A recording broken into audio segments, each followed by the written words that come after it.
Народное радиода «Жұлдыз жорамал». Армысыз тыңдарман, назарларыңызға ертең қазанның 10-ына арналған жұлдыз жорамалымызды ұсынамыз.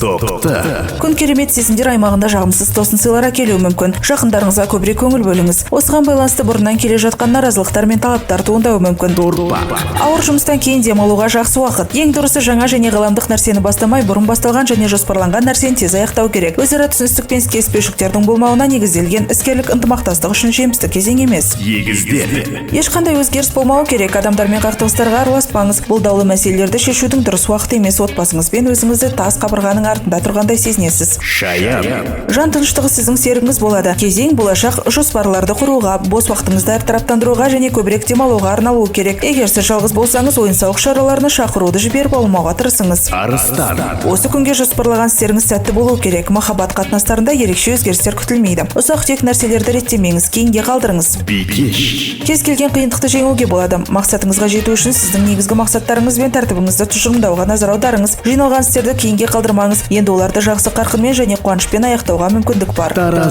Егер кәсіби мәселелерді шеше алмасаңыз, қабырғаны бұзуға тырыспаңыз. Сіз бірден бірнеше бағытта жетістікке жете аласыз. Жақын адамдардың мақтауы жігерлендіріп күш береді. Сіздер үшін өте жақсы уақыт келді. Ескі таныстар сіздерден көмек сұрау немесе біреу жаңа қызықты кәсіп ұсынуы мүмкін. Көмектен бас тартпаңыз. Бұл біліктілікті арттыру және ой-өрісін кеңейту үшін қолайлы кезең. Іс қағаздармен айналыса аласыз.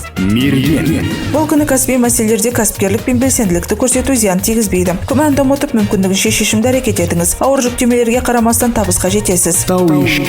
Сіздің кез келген ісіңіз үлкен эмоционалды көтерілумен бірге жүреді. Сенімділікті арттырады және болашақ жетістіктерге тамаша негіз жасайды. Басшылармен пікірталасқа қатыспауыңыз керек, болмаса сәтсіздікке ұшырайсыз. Бірдеңе дауыстап айтпас бұрын сөзіңізді басқарып, жақсылап ойланыңыз. Болуы мүмкін қиындықтардың көпшілігі тек ұзын тілмен байланысты болады. Егер сіз өз сөзіңізді салмақтай білсеңіз, жағымсыз тұстардан аулақ бола аласыз. Қазанның 10-ына арналған жұлдыз жорамалымыз осындай. Жұлдыздарыңыз жарық болсын. Народное радиода «Жұлдыз жорамал».